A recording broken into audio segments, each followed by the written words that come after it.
Hello दोस्तों। हमारा आज का टॉपिक है जोड़, घटाना, गुणा, भाग। यानी कि इस एक ही वीडियो में हम लोग इन चारों टॉपिक को एक एक करके पढ़ेंगे। तो सबसे पहले हम लोग जोड़ से स्टार्ट करेंगे, फिर घटाना सीखेंगे, फिर गुणा करना सीखेंगे, फिर भाग देना सीखेंगे। तो चलिए वीडियो को स्टार्ट करते हैं। तो देखिए जोड़ में क्या होता है। जोड़ हम लोग इधर से यानी कि दाहिनी तरफ से जोड़ना स्टार्ट करते हैं और फिर जोड़ते हुए हम लोग बाईं साइड अंत करते हैं। यानी कि पहले हम लोग 9 और 3 को जोड़ेंगे, फिर 8 और 8 को जोड़ेंगे, फिर 3 और 5 को जोड़ेंगे, इसी प्रकार 7 और 2 को जोड़ेंगे। ये हमारा जोड़ कंप्लीट हो जाएगा। तो हमें सबसे पहले 9 और 3 को जोड़ना है। तो 9 और 3 को जोड़ेंगे तो क्या रिजल्ट मिलेगा? तो रिजल्ट हमें मिलेगा 12, यानी कि 1 और 2 12। लेकिन 9 और 3 को जोड़ने पर सिर्फ यहाँ एक ही अंक को लिखा जा सकता है। 12 यहाँ दो अंकों की संख्या है। तो हम क्या करेंगे इस स्थिति में? दाहिनी साइड के जो अंक होती है, यानी ये दाहिनी साइड में 2 है, इस 2 को हम लोग यहाँ लिखेंगे और एक जो हमें बच गया है इसे शेषफल के रूप में इस 9 के बगल वाली संख्याओं के ऊपर लिख देंगे। यानी कि यहाँ 1 लिख देंगे और यहाँ प्लस का साइन देंगे। और जब हम अगली बार इन दोनों संख्याओं को जोड़ेंगे 8 और 8 को, तो इस 1 को भी जोड़ लेंगे साथ में। तो 8 और 8 को जोड़ेंगे तो क्या मिलेगा? 8 और 8 16 होता है, यानी कि 1 और 6। बट हमें एक और जोड़ना है इसके साथ, क्योंकि एक हासिल के रूप में यहाँ बचा हुआ था। तो 16 में एक और जोड़ेंगे तो हमें 17 मिल जाएगा। अब देखिए 17 भी यहाँ दो अंकों की संख्या है, सिर्फ यहाँ हम एक ही अंक को लिख सकते हैं। तो इस स्थिति में हम दाहिनी ओर की संख्या यानी 7 को यहाँ लिखेंगे और एक जो हमें यहाँ बच गया शेषफल के रूप में, उसे हासिल के रूप में अगली संख्या 3 और 5 के ऊपर लिखेंगे और यहाँ प्लस का साइन देंगे। अब क्या करेंगे, हम अगली बार 1 3 और 5 को 3 को साथ जोड़ेंगे। तो पहले 3 और 5 को जोड़ते हैं। 3 और 5 को जोड़ने पर हमें 8 मिलेगा और पहले से यहाँ एक हासिल के रूप में है, तो 8 में एक जोड़ेंगे तो 9 मिलेगा। तो 9 का हम लोग यहाँ 9 लिख देंगे। अब यहाँ देखिए कोई शेषफल यहाँ नहीं बचा हुआ है, तो इसमें कोई हासिल नहीं जाएगा। अब 7 और 2 को भी जोड़ना है, तो 7 और 2 भी 9 ही होता है, तो इसे भी 9 लिख देंगे, यानी कि हमारा जोड़ कंप्लीट होता है। तो ये तरीका होता है जोड़ बनाने का। अब हम लोग घटाव बनाएंगे, यानी कि घटाना सीखेंगे। तो देखिए ऊपर की संख्याओं में से नीचे की संख्या को घटाना होता है, जैसे कि दिखाया गया है। तो चलिए स्टार्ट करते हैं। इसमें भी हमें दाहिनी ओर से घटाना स्टार्ट करते हैं। यानी कि पहले हम 5 में से 4 को घटाएंगे, 6 में से 5 को घटाएंगे, फिर 2 में से 9 को घटाएंगे, फिर 9 में से 7 को घटाएंगे। तो अगर 5 में से 4 को घटाएंगे तो हमें 1 मिलेगा, यानी 5 - 4 हमें 1 मिलेगा। फिर अगली बार जब हम 6 में से 5 को घटाएंगे तब भी हमें 1 ही मिलेगा। इसी प्रकार जब हम 2 में से 9 को घटाएंगे, तो देखिए यहाँ 2 छोटी संख्या और 9 बड़ी संख्या है, तो हम छोटी संख्या में से बड़ी संख्या को नहीं घटा सकते। तो इस स्थिति में क्या करेंगे, हम इस 2 के बाद की संख्या से इस 2 में एक हासिल लेंगे, यानी इस 9 से इस 2 में हासिल लेंगे। तो यह 9 इस 2 को एक हासिल के रूप में देगा और इसके पास 2 पहले से है, तो 1 और 2 12 बन जाएंगे और 9 के पास सिर्फ 8 ही बचेगा, क्योंकि एक हासिल दे चुका है। तो अब हमें 2 में से 9 को ना घटाकर 12 में से 9 को घटाना है। तो 12 में से 9 को घटाएंगे तो हमें रिजल्ट 3 मिलेगा। अब देखिए अगला घटाव क्या है। 9 यहाँ एक हासिल के रूप में दे चुका था, तो इसके पास सिर्फ 8 ही बचा हुआ है। अब 8 में से 7 को घटाएंगे, तो 8 में से 7 घटाएंगे तो इसका रिजल्ट 1 मिलेगा। तो हमारा घटाव भी कंप्लीट होता है। तो ये तरीका होता है घटाव बनाने का। अब हम लोग गुना बनाना सीखेंगे। देखिए गुना और भाग सीखने से पहले आपको कम से कम 1 से 10 तक का टेबल आने की पहाड़ा याद होनी चाहिए। अगर नहीं याद है तो कोई बात नहीं, अब फिलहाल वीडियो देखिए। देखिए हमें सबसे पहले गुना सॉल्व करना है। गुना को हम लोग दाहिनी साइड से बनाना स्टार्ट करते हैं, यानी कि इधर से बनाना स्टार्ट करते हैं। यहाँ 1044 को 78 से गुना करना है, यानी कि 7 और 8 से गुना करना है। तो सबसे पहले हम लोग 7 और 8 का टेबल लिखेंगे ताकि हमें गुना करने में सुविधा हो। तो हम लोग 7 और 8 का टेबल, देखिए 7 और 8 का टेबल बना चुके हैं। अब हम लोग गुना स्टार्ट करेंगे। तो हमें 78 से गुना करना है। तो सबसे पहले हम दाहिनी ओर के अंक से गुना करते हैं, यानी कि पहले 8 से गुना करेंगे। तो 8 से 4 को गुना करेंगे तो कितना हो जाएगा रिजल्ट, देखिए 8 के टेबल में 8 चक्कर, देखिए यहाँ है 32, यानी कि 3 और 2। तो ध्यान दीजिए 3 2 यहाँ दो अंकों की संख्या है, लेकिन इसके नीचे इन दोनों का जो गुणनफल निकलने का यहाँ जगह होता है वो सिर्फ एक ही अंक लिखने का जगह होता है, यानी हम सिर्फ एक अंक को यहाँ लिख सकते हैं। तो ऐसी सिचुएशन में क्या करते हैं, हम सिर्फ दाहिनी ओर की अंकों को यानी इस 2 को केवल यहाँ लिख देंगे, और जो 3 बचा हुआ है शेषफल के रूप में उसे हासिल के रूप में इस 4 के बगल वाली संख्या के ऊपर लिख देंगे, यानी कि यहाँ लिख देंगे और प्लस का साइन देंगे। क्यों? क्योंकि जब हम अगली बार 8 से इस 4 को गुना करेंगे तो इस 3 को भी जोड़ लेंगे, यानी कि अगली बार जब इस 8 से इस 4 को गुना किया जाएगा तो इन दोनों के गुणनफल में इस 3 को भी जोड़ लिया जाएगा। तो चलिए अब 8 से इस 4 को गुना करते हैं, तो 8 से 4 को गुना करने पर हम जानते हैं 32 ही आता है। तो 32 आ रहा है, लेकिन हमें 3 और जोड़ना है, क्योंकि 3 यहाँ हासिल के रूप में प्लस में लिखा हुआ है। तो 32 में 3 अगर हम जोड़ेंगे तो 32 और 3 कितना हो जाएगा, देखिए 2 और 3 5 हो जाएगा, और 3 के नीचे कुछ नहीं है तो 3 ही हो जाएगा, यानी कि 35 हो जाएगा। अब देखिए 35 भी यहाँ 2 अंकों की संख्या है, तो इस स्थिति में हम क्या करेंगे, सिर्फ दाहिनी ओर की अंक को यानी इस 5 को हम लोग यहाँ लिखेंगे, और बचा हुआ जो शेषफल 3 है उसे फिर से इसके बगल वाली संख्या यानी इस 0 के ऊपर 3 लिखेंगे, क्योंकि शेषफल 3 बचा हुआ है, और प्लस का साइन देंगे। अगली बार जब हम 7 से 0 को गुना करेंगे, सॉरी 8 से 0 को गुना करेंगे तो इस 3 को जोड़ लेंगे। तो अब हमें 8 से 0 को गुना करना है, तो देखिए 8 से 0 को गुना करेंगे तो हमें 0 ही मिलेगा, क्योंकि किसी भी संख्या को अगर 0 से गुना किया जाता है तो 0 ही मिलता है।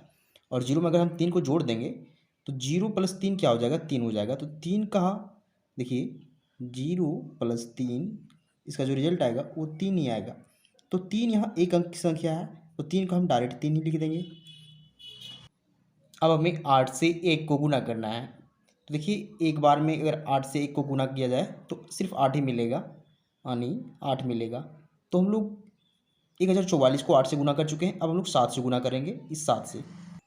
तो पहले 7 से 4 को गुना करेंगे, देखिए 7 का टेबल में देखिए 4 बार में कितनी रिजल्ट आ रहा है, 28 आ रहा है, यानी कि देखिए 28 भी 2 अंकों की संख्या है।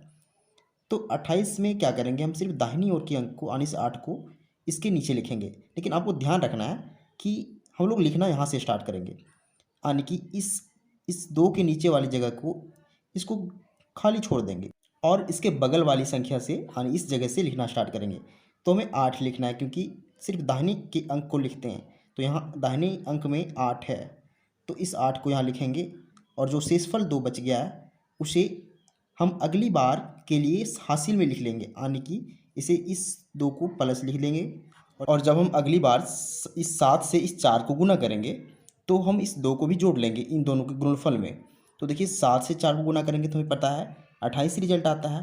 28 में हमें 2 जोड़ना है, क्योंकि हासिल बचा हुआ है, तो 28 प्लस 2 करेंगे, 8 और 2 10 हो जाएगा, और 10 को हम लोग 0 लिखेंगे और एक हासिल बचेगा, तो 2 के नीचे कुछ नहीं है, तो 2 में 1 जोड़ेंगे तो 3 हो जाएगा, यानी कि 28 प्लस 2 हमें 30 मिलेगा। अब देखिए 30 यहाँ 2 अंकों की संख्या है, तो हम क्या करेंगे, सिर्फ दाहिनी ओर के अंक यानी इस 0 को यहाँ लिखेंगे, और शेषफल जो 3 बचा हुआ है उसे अगली बार के लिए हासिल में लिख लेंगे, यानी कि जब अगली बार हम 7 से इस 0 को गुना करेंगे तो इस 3 को भी जोड़ लेंगे। तो 7 से अगर 0 को गुना किया जाए तो हमें रिजल्ट में 0 ही मिलेगा, और यहाँ हासिल 3 बचा हुआ है, तो 0 में 3 को जोड़ लेंगे, तो इसका जोगफल 3 हो जाएगा। 3 यहाँ एक अंक की संख्या है, तो डायरेक्ट 3 को यहाँ लिख देंगे। अब हमें 7 से 1 को गुना करना है, तो 7 1 से गुना करेंगे तो 7 ही मिलेगा।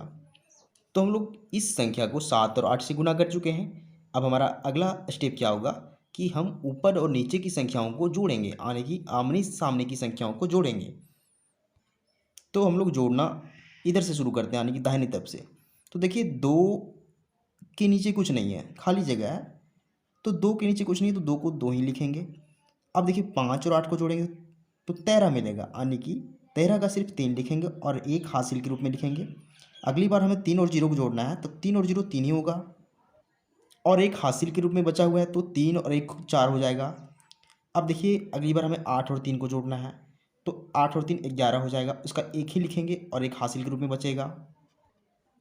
अब यहाँ सिर्फ 7 बचा हुआ है, क्योंकि उसके ऊपर कुछ नहीं है, तो 7 और एक हासिल के रूप में जो बचा हुआ है 1, 7 और 1 8 हो जाएगा, यानी कि हमारा जो रिजल्ट है 8 1 4 3 2, इसे कह सकते हैं 81,432। तो ये तरीका होता है गुना करने का। अब हम लोग भाग सीखेंगे, भाग कैसे करते हैं। अब देखिए हमें 8 से इस संख्या को भागा देना है, यानी कि 8 से 3536 को भागा देंगे। तो भाग देने का जो सबसे पहला स्टेप होता है क्या होता है, तो भाग देना हम लोग सबसे पहले बाईं ओर से शुरू करते हैं, यानी कि इस पर सबसे पहले इस 3 से स्टार्ट करेंगे और भाग देते हुए हम इस लास्ट का जो डिजिट है दाहिनी तरफ 6, वहाँ हम लोग अंत कर देंगे, यानी कि हम लोग इधर से भागा देना शुरू करते हैं और यहाँ अंत करते हैं। तो हमें 8 से भागा देना है 3536 को। तो भाग में सबसे पहले हम चेक करेंगे क्या एक अंक में, यानी कि जो पहली अंक है यहाँ 3, उसमें भागा लग रहा है या नहीं। तो देखिए 8 से हम उसी संख्या को भागा दे सकते हैं जो 8 से बड़ी हो और तो 8 से बराबर हो। तो देखिए 3 इस 8 से छोटी संख्या है, तो 8 से 3 में भागा नहीं लगेगा। तो यहाँ 8 से इस एक अंक में यानी इस 3 में भागा नहीं लग रहा है, तो क्या करेंगे हम 3 और 5 को, क्योंकि 3 के बगल में 5 है, तो इस दोनों संख्याओं को एक साथ इस 8 से भागा देंगे, यानी 35 को 8 से भागा देंगे।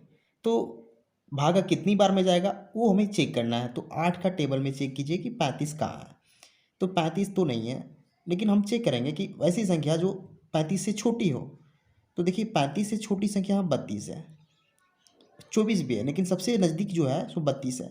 इसका मतलब है कि हम 8 से 4 बार में भागा देंगे, क्योंकि 4 बार में हमें 32 मिल रहा है। हम 40 इसलिए भागा नहीं देंगे 5 बार में, क्योंकि 40 इस 35 से बड़ी संख्या है, हम सिर्फ छोटी संख्या से ही भागा देंगे। तो इस 32 को यहाँ लिखेंगे और इस भागफल को जो 4 है उसे यहाँ लिखेंगे, और 32 को हम लोग 35 के नीचे लिखेंगे, और 35 में से इस 32 को हम लोग माइनस करेंगे।